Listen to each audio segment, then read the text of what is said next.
Hai mayam, ai jumdai tholokpada namhodre mayam nungairibo.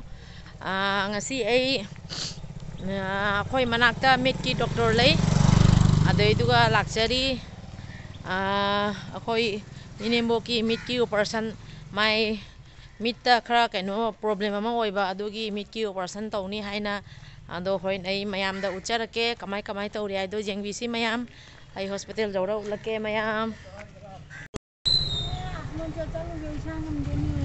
Kaidaurage?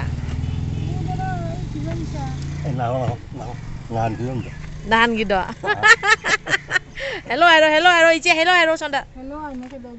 Hello ojare. Radha dukan gido phajabado hoji kai mala. Se sina Radha gi hero. Maning ondani mayam operation tawhamse. Oh siga leirabo. Oh. Hai phare. Operation sonda tawdoinina. Hoinine. Ama operation ki formalities me am okay tawri. Ado sonde changage manung do operation tawhamna tongali ko. Sigaini. Operation tawhamda sonda changani. Mada result operation loirongani aba jenge isu khangdri changai.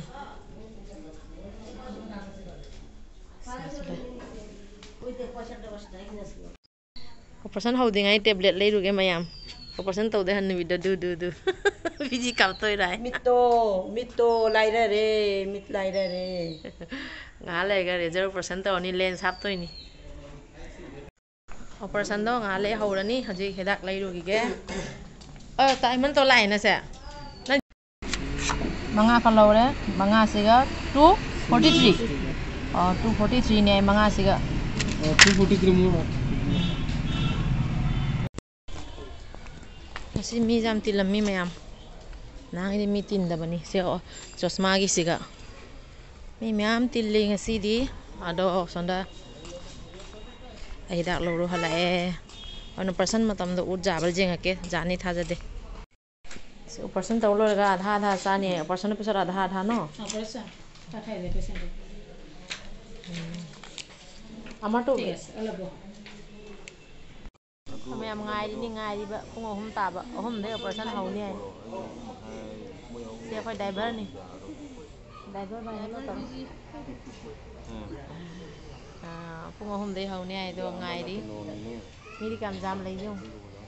Ubra mayam. Udre ne nammi se. Manung da lei bani na. Ni maning ga phamna ri ngai na ri mayam ama. Ahum taba ngai jarage mayam.